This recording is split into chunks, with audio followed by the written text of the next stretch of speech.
I like to call this series the bestseller list.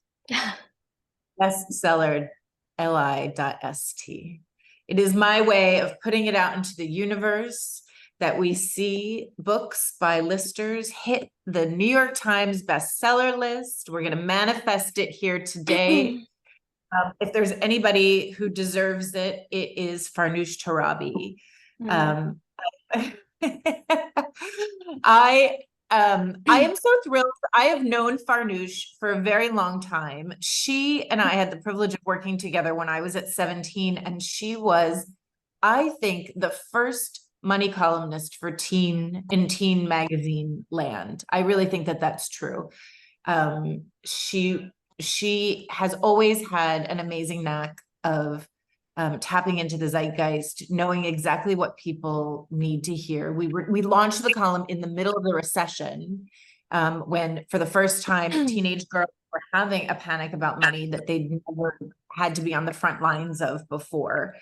And I've had the privilege of being on her podcast. I have watched her grow on CNBC.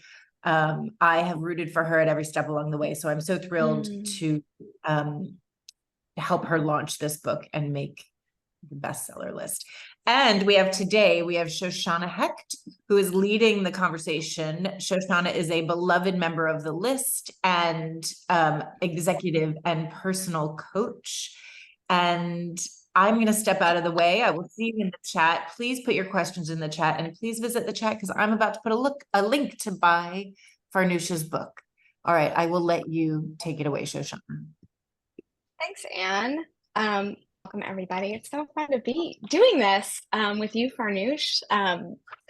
I love all these people chiming in on the chat. I'm going to not pay attention to the chat. So Anne's going to ping me for questions at the end, but we're going to chat about this very exciting, just dropped title. How are you feeling?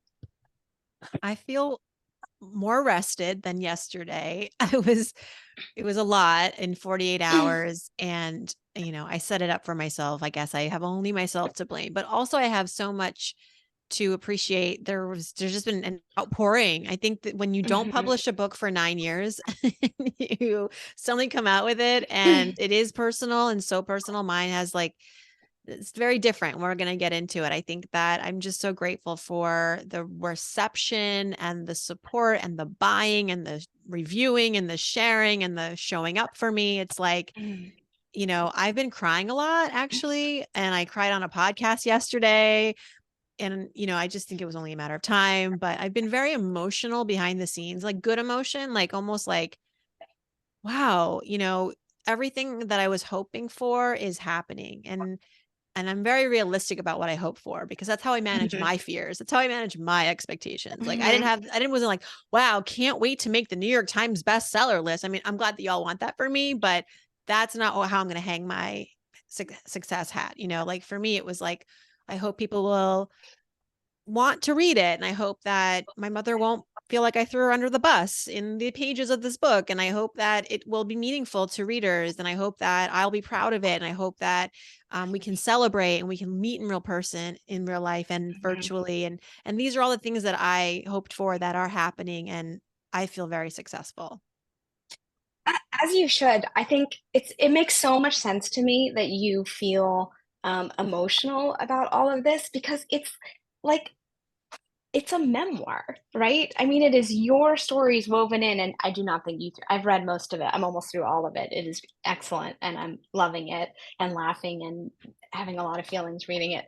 But it's your stories about, and I think it makes so much sense that would just have that all of that would come flooding out this launch week. So, And it's been, as all authors know that go through the traditional publishing route, it's years. It's years of writing, but it's also a lot of gestation of like thinking about the book and all the emotions. And so for it to be out, I don't feel like the work is done. I feel like I'm at mile 15 of a full and hard marathon. And I'm happy to have gotten this far, that there were moments I didn't think I would finish it. I didn't know what I was doing. I felt, not confident in many ways. But, again, going back to the bestseller list, that would be great. But I think I'm not afraid of not making it. I'm more afraid of this book coming out in the world this week, and then it kind of becomes irrelevant, or nobody really thinks about it again or wants to think about it again. Well, meanwhile, I'm like, you don't write a book for 3 years so that it can have 1 week of That's joy, right. of tale. Mm-hmm. And I think it is the kind of book actually that's going to have a longer tail. And let's get into it a little bit, because I think the reason why I mean, fear, and so my clients will hear all the time me say, like, take your fear and let's go, right? Take your fear by the hand, do it scared, right? Because otherwise you get into once I will, then I will. And that is a recipe for stuckness. And I think what you do really well is address that head on in this book, and naming the chapters in these like major common fears is really just it's so spot on and useful, helpful, and pointing to the interconnectedness. So Thank you. That was actually, I have to give credit to my editor, Michelle Herrera Mulligan at Atria. mhm, In this began as a project of just small stories and longer stories and medium-sized stories. And, I wanted to write a sloppy memoir. And she was like, I think we need to give this book.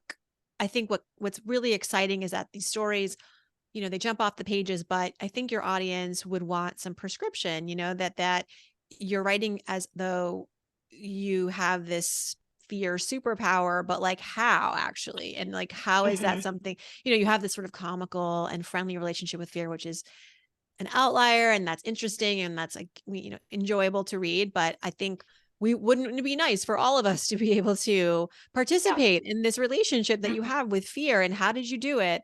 And so that was great that we kind of landed on that. Although I was a bit resistant to that, because I think, like, as an author, as a creator, as a creative person, you're very married to your vision of what this is going to be. And like, I honestly, I wanted it to be easier, because it would have been easier for me to just write stories than to yeah, actually sit and be like, okay, let's layer this with advice, which requires a lot of introspection, which requires more research, which requires really getting honest with yourself and getting very clear on the steps. And I was like, all right, here I go. This is like a lot of work, but yeah, much more rewarding for me and the reader ultimately. But in terms of naming the fears, that came about because, for a few reasons. One, I think ultimately when you can name things, as opposed to, well, with fear, we often just address it as this monolith, this 4-letter word,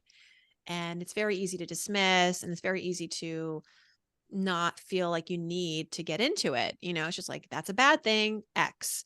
But when mhm, you can, as I did in the book, address it in its in all the different streams of fear. There's the fear of, as I said, like rejection, loneliness, FOMO, money, uncertainty, failure.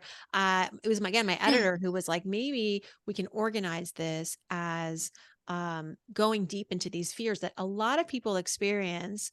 And in terms of how I decided like which fears to begin with, which fears to end with, it mhm, was in my mind a chronology where rejection and loneliness kind of open the book, because I mhm, think that those are the ones we experience earlier in life.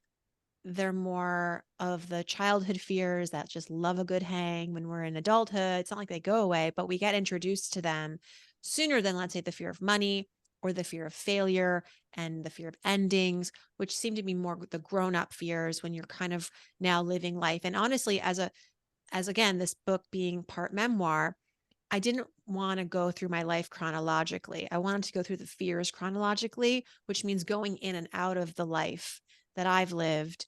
Um, mhm, and because I was struggling, I was like, I feel like it's really hard. On the one hand, like, oh, it's easy, just write chronologically about your life, but that's kind of boring. Like, mhm, it's not very uh, creative, nor is it really giving you the opportunity for nuance and for reflection and, like layering and stuff like that. So let me tell you, this book, I'm a financial writer. I'm not right, a memoirist. I'm not a short story essayist. I'm by and large a woman who writes, I think, nicely about money and incorporates stories, but wasn't don't ever go to the material with like, what's going to be the arc of this article, you know?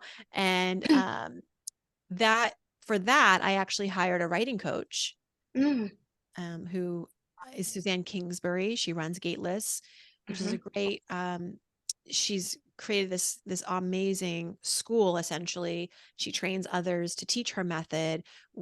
You're nodding like you know I've her. met her. I've met Yeah. Suzanne, and I know many Yes. listeners who have Like trained with her. many Yeah, listeners like yeah. Terry Trespicio Mhm. and ultimately she held my hand through this whole creative Mm, writing process, because I think, mhm. you know, as you're telling stories about your life, there's a fine line between oversharing and sharing just enough where you're keeping the integrity of your family intact, Right. but being honest enough so that it feels raw and real and believable, and that the reader is like super engaged and really trusts you now because you've decided to go to a certain place with them that is private, but at the same time, you know, you're honoring boundaries. And that's actually a chapter in the book, The Fear of I know. Exposure, which it Yeah. was the hardest one to write, because I don't even think that that's something that we think about. Like, I should fear exposure in our world of social media and TikTok and transparency and vulnerability and all the things that we aspire to practice, that this woman's now telling me to like put my guard up. When that fear shows up, maybe it's there for a good reason. And Mhm. but it was ended up being Michelle, my editor's favorite chapter, so then I knew it was probably okay to include it because she's smart.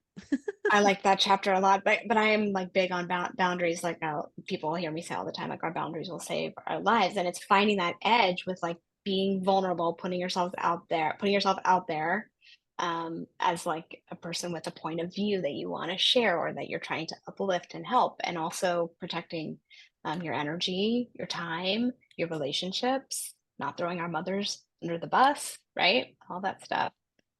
Um, and I just want to point to the tagline, you know, follow your fears to build wealth, crush your career, and win at life. So it is a memoir. It is full of stories, but like you are a financial um uh you know, guru. Educator, expert. Yeah.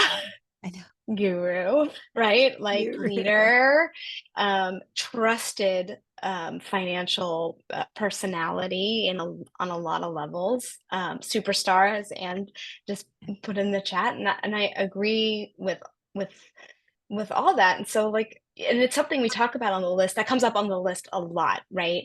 Um, fear about money, disparity in access, um, disparity in mindset about money, worth, right? It's so let's talk about, because I think that's really woven into what you're trying to do here, which is it's a memoir of service, right? Yes. Yes. Right. It's a memoir of service. And so how do we help unweave like these wound up the fears that are wound up in like how we think about the loadedness of Um, of our money? I'm looking in the book. Yeah, I mean, I start the fear of money, that chapter is central to the book. People might wonder, like, why did you wait 5, 6 chapters to get to this? And I said, well, I've hinted at it throughout the pages, but now we're really getting into it, because I think, Yeah. again, chronologically, the fear of money is sort of that visceral fear that shows up when our lives just start getting going in our 20s and beyond. Um, and also fears of rejection and loneliness and exposure, and that all, like, I feel like they precede, and then they also like sometimes buddy up with the fear of money. Yeah. Like, if you're afraid of money, maybe it's also you're afraid of rejection, you're afraid of missing out, you know, like, so you spend more than you have and you don't like prioritize correctly. And so the fear of money, and actually I feature Christina Blacken in the beginning pages, who's a lister in this chapter. She and I had a conversation on So Money about um, the narrative intelligence. And, you know, she's all about how it's so important, the words we use to tell our stories. And we talked about money, specifically our money narratives. And I think if anyone's feeling afraid of money, the first thing I would recommend is to understand where that fear came from. Money is not the thing actually that we're afraid of. It could be actually our relationship with money. how we were raised to think about money, how we were raised to relate to money. And that has a story. That has a story that traces usually back to childhood. So when you experience the fear of money, it's the first good, healthy move is to understand the context, the behind the scenes of that fear. What you may discover is that it's not your fear. You didn't choose to adopt this. This was something that was given to you. You inherited it. Somebody stuck it in your house. Somebody stuck it in your head. And here you are without maybe even the consciousness and adopting it and saying like, I'll never be rich. I am not worthy of more money, or I'll never be able to figure out this thing called money, or money is not something that I'll ever be good at because I've never seen maybe somebody who looks like me, who's my gender, who's doing what I'm doing, becoming financially successful. We know that money has been and still arguably a man's domain just because of the way that the culture has designed it. Our culture has designed it and enforced it. So your fear of money is not weird. It's not unusual. It's not like anything. It's not a weakness even.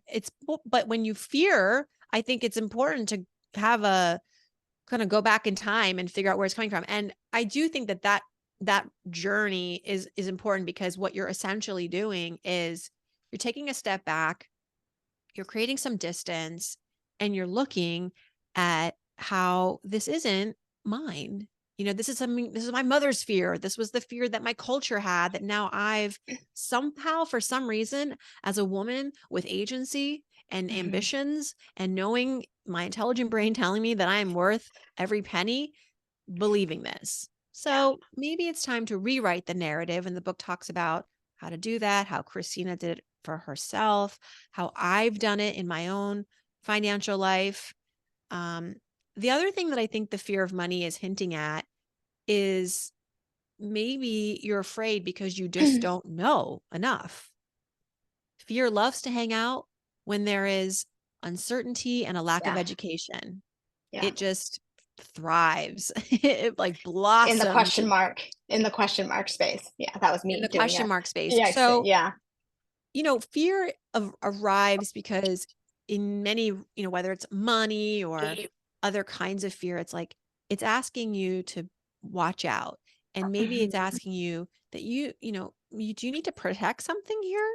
You need to secure something. You need to be more vigilant about something. Like there's so many red flags that come up in our financial lives. Like I had an accountant that was all the red flags. He was belligerent. He loved to cut corners. He didn't listen. He made like silly mistakes. And so I fired him. Yeah. And years later, he went to jail. And so, and, I interviewed Queen Latifah on So Money, and she was talking about how in her early days of building her career in music and producing, she hired a financial advisor who ended up stealing all her money, essentially. And her lesson from that was like, if I'm ever afraid of someone managing my money incorrectly, like that lesson was like, I need to get involved. I need to protect my financial well-being, which means I don't turn a blind eye. I don't put my head in the sand. And I think this is true also in relationships when one person is the only person that's minding the money. I think that's very dangerous. And if that's happening and you're afraid of that, that's a good fear. That's a good fear. Hopefully it'll prompt you to have a conversation with your partner into transparency, get yourself educated, follow the money. You've touched on so many things. I've taken some notes that I want to go back to. First of all, Christina Blacken, brilliant. We love her. And just like the idea of the new the new quo, right? And her questioning the story. And so you really touch on that. Like fear is it's a signal, right? It's telling you information, and our brain is hardwired to go to the really dark place, right? Because it's primitive. We're hardwired for negativity. And go ahead, if you want to. Yeah, I mean, I think fear has evolved as we've evolved, as society has evolved, but our understanding of it has not evolved. Our appreciation of it has not evolved. Like, sure, in the Stone Age, fear was there literally to save your life. And I'm Mhm. grateful for that, because you and I would not Mhm. be having this conversation if it hadn't been for fear all of those eons ago. Yeah, Fast millennia. forward to today, fear just doesn't show up to save our lives. It's showing up to save our livelihoods. And I think that's what we need to appreciate. And of course, there's irrational fear, and then there's irrational fear, and there's rational fears. There's a bad way to handle fear, which is usually to try to fight it, to ignore it, to assume that what it's trying to tell you to do is to do nothing. I think there's always something you can do when fear shows up, even a little thing, like question it.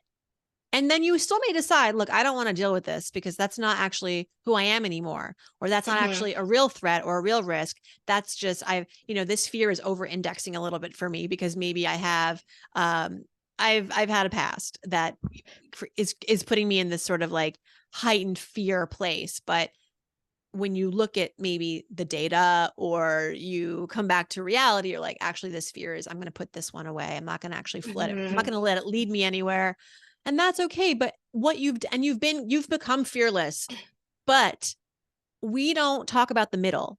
We talk a lot about fear shows up, be fearless. Well, what about the middle? And by the Mhm. way, I think people who present as fearless, which you and I do all the time, every day, everything we do, the world's a scary place, but we still show up, we still talk to groups, we still do our jobs, we still make hard decisions. Are we being fearless? I think we're presenting as fearless, but really we've done the work. Mhm. We've done a good job of getting comfortable with fear. And when it shows up, not overreacting, not Mhm. underreacting, reacting Mhm. just enough, and really it's not even reacting sometimes, it's just having patience and giving fear a little bit of space. I think that we've all arrived in now culturally, we've evolved. There's so much science and data behind the importance of recognizing all of your emotions as not just bad or good, but like it's every emotion has a place, in your body. And Mhm.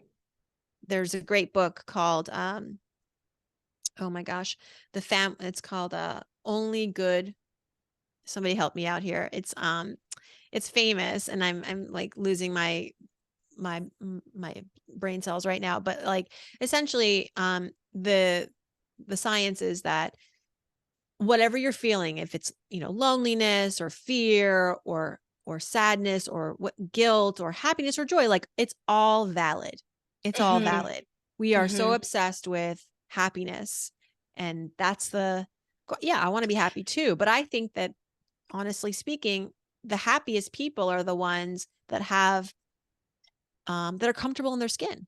The full range of experiences and Yeah. can and be real with what is and honor them for what they are Mhm. and not try to bypass them spiritually or otherwise, but just are sort of honoring it. And I think the word that has not been said but that keeps right here in my brain as you're talking is like the tool of discernment, right? So you have the fear, and then so first you can say, is it a me thing or is it a we thing? Is it a message from my mother, my teacher, like growing up, the patriarchy, whatever, right? Culture.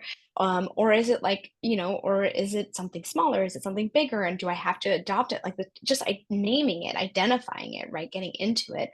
And then what you do with it, right? How you no bad parts of Dr. Is that Dr. Becky?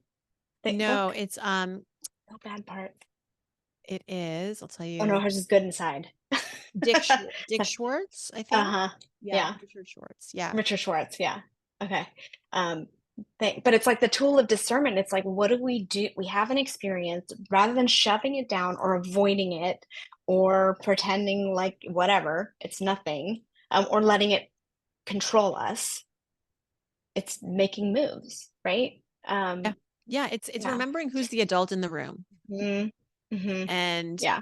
also recognizing that to get from point A to point B, there's some work involved. Let's Mhm. be honest. Like, you can go from having fear to not having fear to not having fear. It's just there was something you did in the middle that maybe you're not Mhm. even giving yourself credit for. And that's what I was doing. And I think this book exposes the work.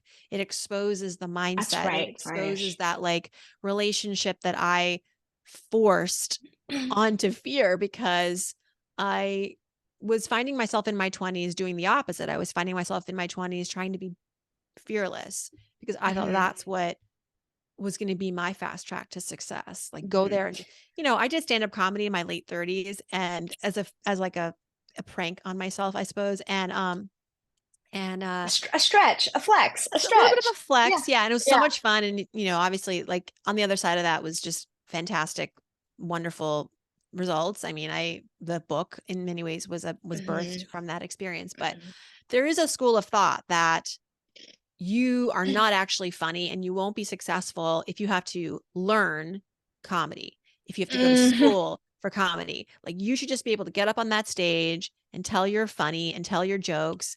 And that's called being a real comedian. And I just thought, well, I'm terrified of doing that. Like that's for me. Like I'm like, no, but should I just not do it then?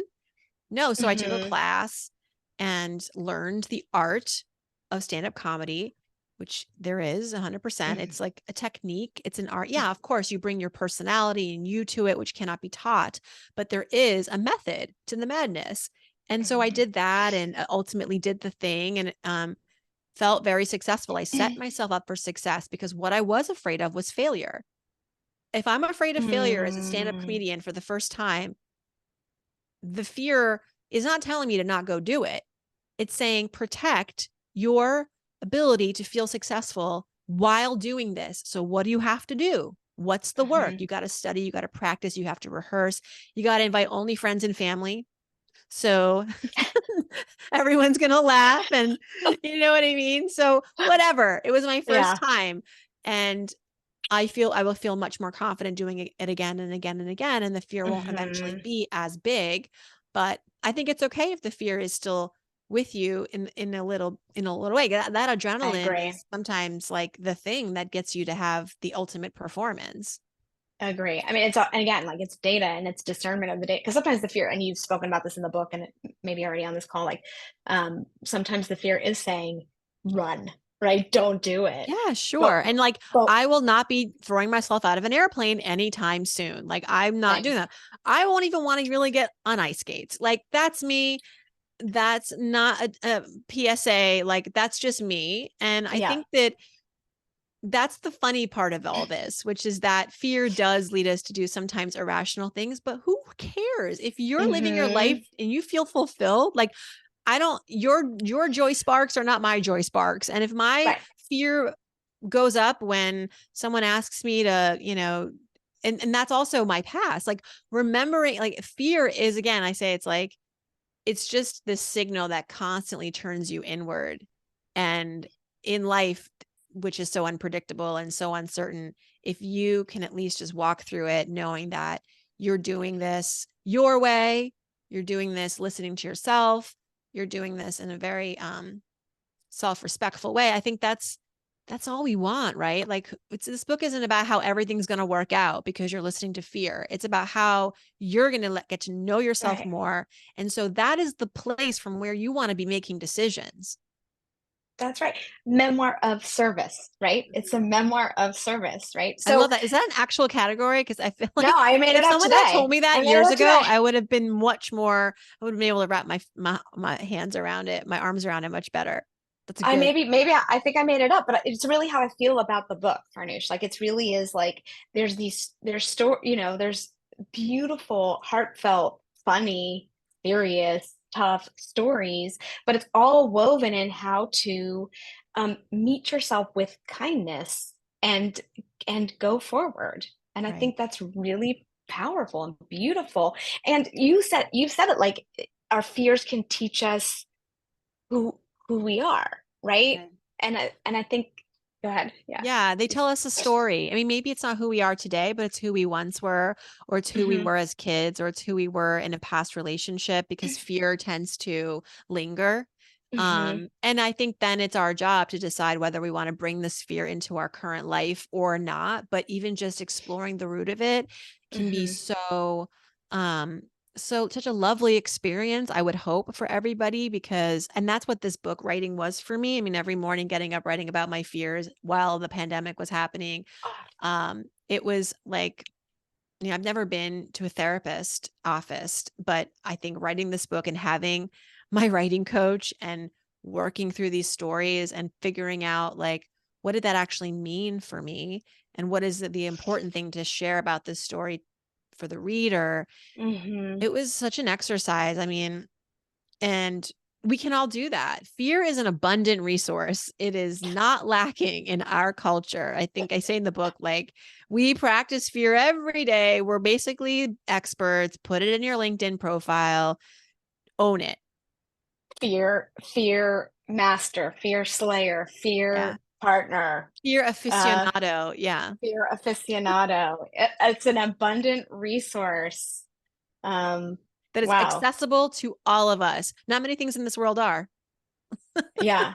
It is amazing how obsessed and maybe a strong, but like focused our culture is on being fearless and how important that seems to be to present and how nonsensical that is. Like it really strikes me. Yeah. Yeah. I mean, it's kind of funny. And I think, you know, not to open up a can of worms, but I think that those who protest to be fearless, um, and just think also more than that, they think that those who embrace fear, that you're not doing it right.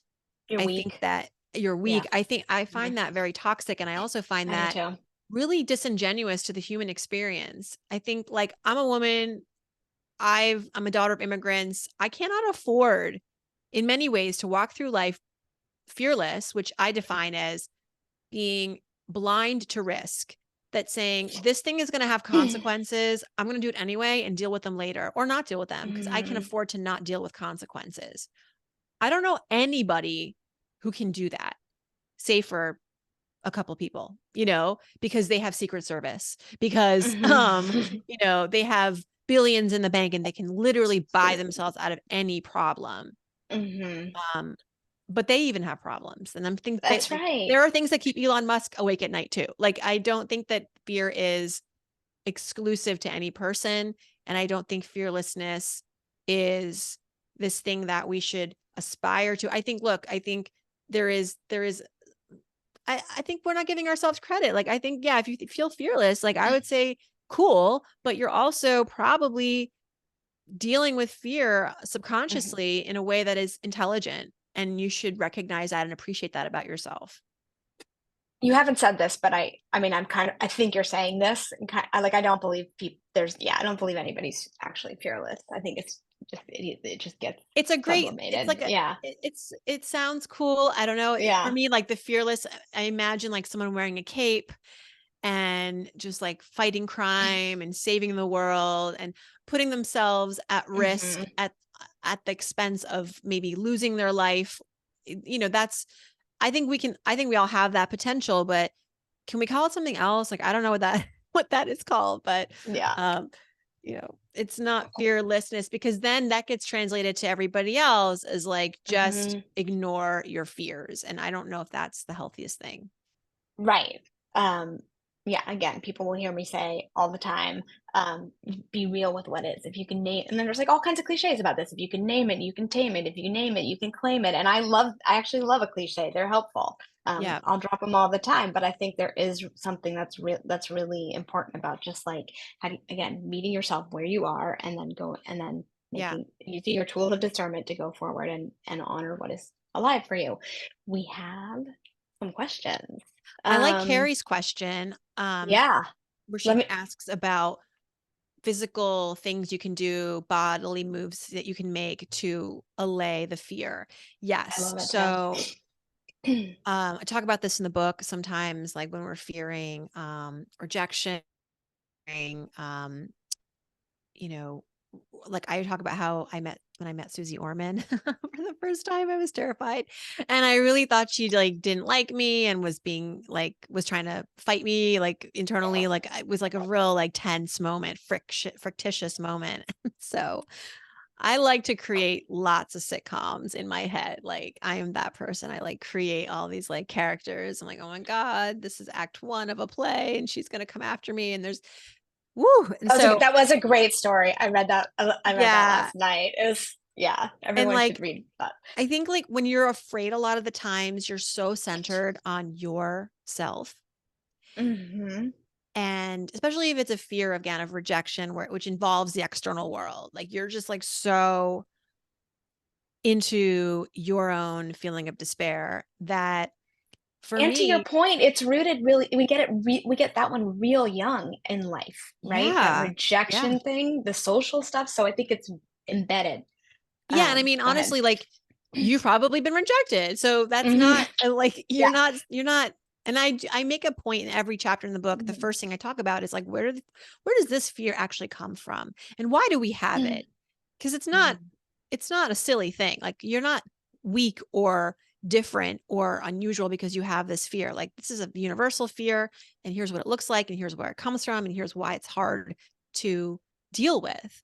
Mhm. And so that the way that I've sometimes dealt with those moments of, fear of acceptance, of not being accepted, or okay, everyone's like judging me, is I zoom out and I read the room and I look at actually what's going on. It's like you're on a plane and there's turbulence and you're seated next to a woman or a man who's like terrified because maybe it's their first flight and now you're terrified. That's not the person you want to be looking at. You want to be looking at Uh-huh.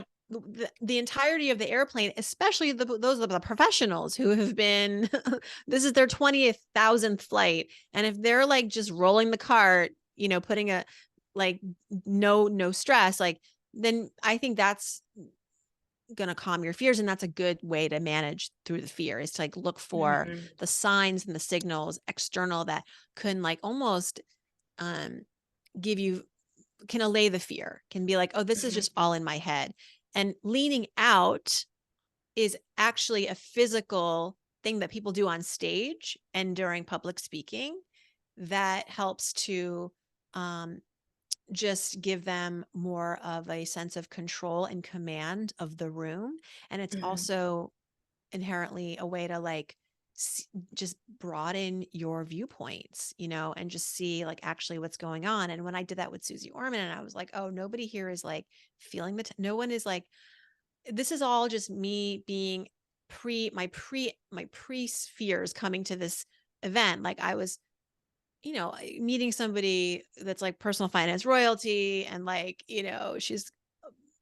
she's a big presence. I felt intimidated. And then I was making, it was confusing that intimidation with like, she's rejecting me, but actually I was just the one who had to like kind of deal with myself. And when I did open up and kind of open up my shoulders and breathe more, breathing helps a lot, breathe through it.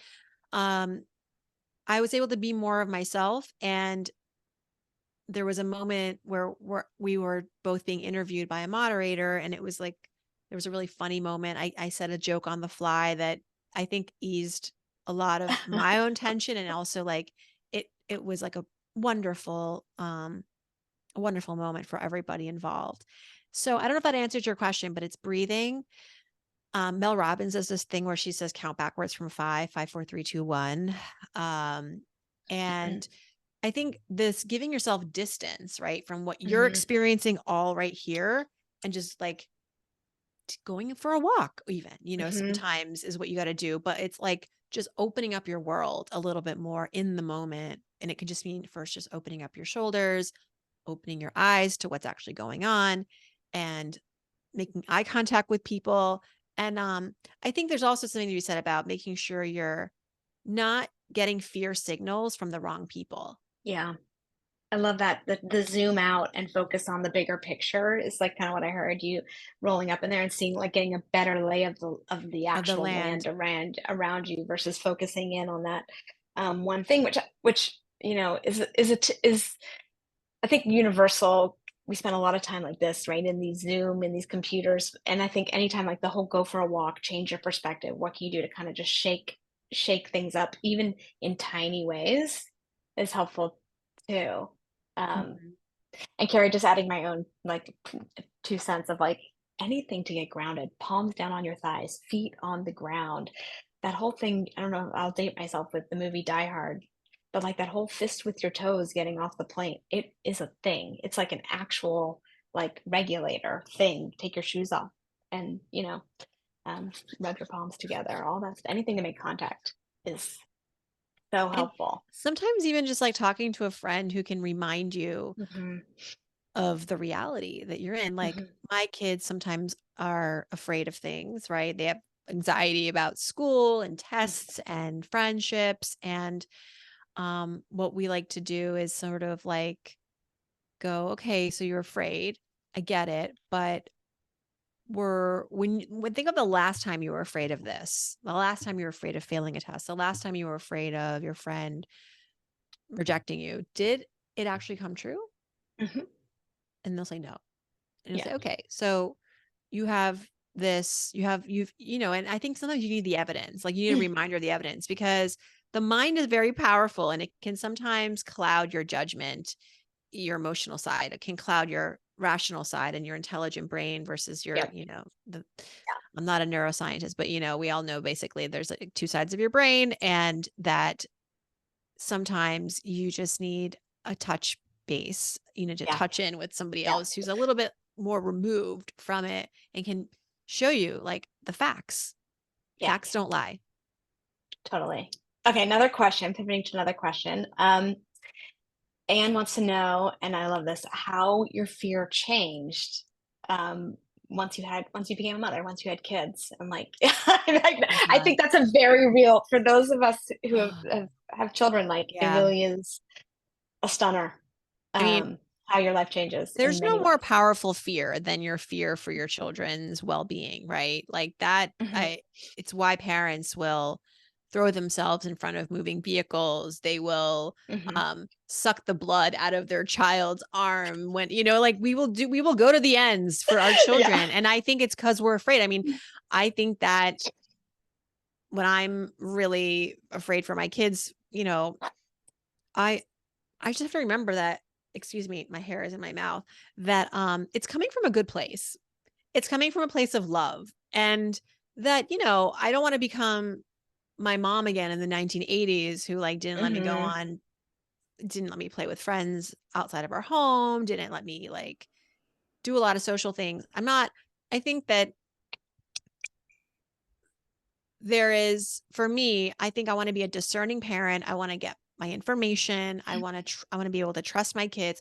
And I think it's okay to have a healthy level of fear insofar as it prompts me to talk to my kids constantly about Mhm. their friends and their friends' parents and what's going on. Like, I think that being my fear as a parent prompts me to be more involved as a parent and more engaged as a parent and not to just trust that like everything's just going to work out because that is no way to do anything in life, let alone parent. But at the same time, recognizing that my kids are who they are. It's not about controlling them. It's just about making sure that they're 6 and 9, like they're little still. Mhm. So I'm the one and I'm the adult in the room. I have to put up the guardrails. I'm the one who has to like decide certain things for them that they're not yet ready to decide for themselves. Um, but yeah, there's a section in the fear of failure, I read about how sometimes failing is the point. And when you're a parent, Mhm. it's just par for the course. So if you're afraid of failure as a parent, welcome to parenthood. This is your rite of passage. And Yeah. sometimes failure is the point because you're not Yeah. going to get it all right. And as long as the kids are okay and you failed because you packed them the wrong lunch or you like I dropped them off at the wrong birthday party once and for hours and it was like everybody was fine. I was fine, they were fine. And so I, might do it again if I had to. So it's like you got to give yourself you got to just laugh sometimes at the Yeah. fear and the specific fears of like failure and stuff that are just it's just called being a parent. It's Yeah. like kind of comes with the territory. It comes with the territory, and I think it also, for any like every lister I've ever met is like got the achievement thing going, and having kids sort of really shines a light on the Yeah. whole. I can't control everything. No. What? Right, and it's And hard, and that, yeah, good, Laura's comment makes me laugh yeah, because I talk in the book sometimes about how when you're dealing with a fear, sometimes the trick is to imagine like what is something that you're even more afraid of. So I'll give you an example. I'm afraid of cell phones and my kids, like of coming of age and wanting a cell phone, and not even Mm-hmm. just a cell phone, but like access to social media and all that, like Apps. Yeah, the apps and all of apps. that. Yeah. And so I was watching television one day and there was a panel on this, and one of the moms of teenage boys said, our boys do not have social media access on their phones because I'm afraid of what it's going to do to them psychologically and emotionally and all that. Well, the other panelist was like, I get that, but the flip side of that is that they're going to get rejected and they're going to be included and they're going to have this other sort of struggle of whatever comes on the other side of that, which is, it's like, what is the balance? And she was like, you know what? I am less afraid of them feeling a little rejected right now in high school and maybe not feeling included. I am more afraid of them getting on this device and, the consequence being much worse. And she said, you know what? Mm. Then I'll just say for their therapy in the future, like if they want to be sad Mad at about this and mom. this is going to be like trauma Yeah. for them, well, you know what? Yeah. I'm not afraid of paying for the therapy when they're 20 and 30. But I'm Yeah. more afraid of right now how this could manifest. And so that's what we're deciding in our house. And I mean, everyone chooses for themselves, but I just thought that was like an interesting fear risk calculation. I love that. Actually, that makes a lot of sense to me. I used to say to my son was like 10 when Facebook was, he's whatever, and he's 24 now. And I remember saying like, when we're crossing the street, I can see the danger, the car, the whatever. But when you're on the internet, you're on your own. Yeah. I can't Yeah. yank you out of the way. And so I feel like that's such a smart, um, calculation. And I also just want to say, Anne just teed up one more question, but I wanted to make contact with what Anne said before, which is becoming more fearful about your finances, career. The stakes were so ratcheted up once having kids because it's not just about you. And I think that's super real. Yeah. I mean, in the beginning, when I was a mom for the first few months, first few weeks, I would have like visions of like my child passing away in the middle of the night or falling out of the crib. And I'm like, wait, I haven't slept. I am pumped with like all these new hormones. And so having, people around and help was so important. So, Resourced that support. those weren't rational fears, those were important fears to recognize and to talk about with people and say, I'm having these like hallucinations, where I would literally, but it was like, what, you have 30 minutes of sleep in the last 24 hours. So your mind's going to go to weird places. And yeah, completely. And just to segue a little bit into the service part of it, just on that question, is like advice, because it is, you are the superstar, financial superstar. So advice for work in first step, working with the anxiety and around our money, and specifically the with money. I mean, we kind of reviewed it, but I think step one is to trace the source of that fear. What is the narrative that you've been carrying around, and with someone now who has maybe different ambitions, a new life, and a lot of power. Well, how are you going to rewrite this narrative so that it makes more sense? How are you going to rewrite this fear narrative? I think it's also important when you're dealing with your finances and you're afraid that you don't live in the abstract. We tend to we say we're afraid of like the recession, the stock market, global warming and its impact on, our finances, and what if there's another hurricane. And I'm like, those are all legitimate fears, but they're not allowing you to feel catalyzed or to do something about it. You're just kind of living in this cloud and this like fury of fear. So not to get us more scared for the sake, there is a purpose to this, but let's get a little bit more specifically scared. Specifically scared. If there is a recession, for example, what typically happens? People lose their jobs. So if you lost your job, or if your partner lost their job tomorrow, not just someday, specifically tomorrow, what are the first 5 things you would want to do? Do them now. That's a healthy way to use that fear. That's what I was trying to ask, is like, what are specific, how do people get into action to deal with the fear, like when the stakes get escalated for them and they can actually, but go to your podcast, read all your other books to get all the financial tips. Yeah. I mean, somebody wrote a review and they're like, this book is not about how to invest. I was so surprised. I was like, I'm pretty clear in the marketing and in the subtitle that this is not a book that's going to give you, the snowball method to getting out of debt. There are many excellent books that others have written, that I've written, about the basics of personal finance. This is more about fear and how it plays a role in our financial life, but everywhere else, and how to have a healthier relationship with it so you can make those decisions around money and work and family and personal life with more direction, more directionality, and self-alignment. Because fear is, at the end of the day, a reflection of where you've been, the experiences you've had, what makes you who you are. And I think those are all things to really honor and learn from. Beautiful. Agree.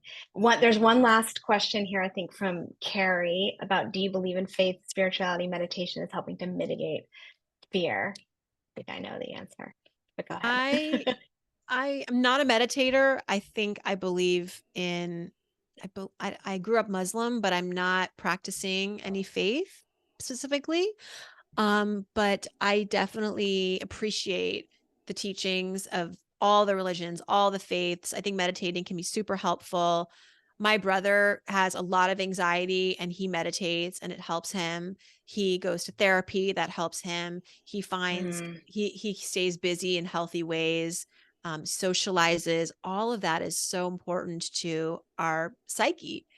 And whether we're tackling fear or sadness, or we're going through grief or loneliness and feeling rejected, like all of that, I think is great. I think just do whatever works for you. I think that's right. And that's my answer. Just want to echo on that. Like, if it works for you, then yes, Do it. I Yeah. believe in it. Do it. And I encourage everybody to experiment with all the tools that, people are out there talking about. Tapping. I just did an episode on my podcast about tapping and neuro waves and all that really interesting stuff. So yeah.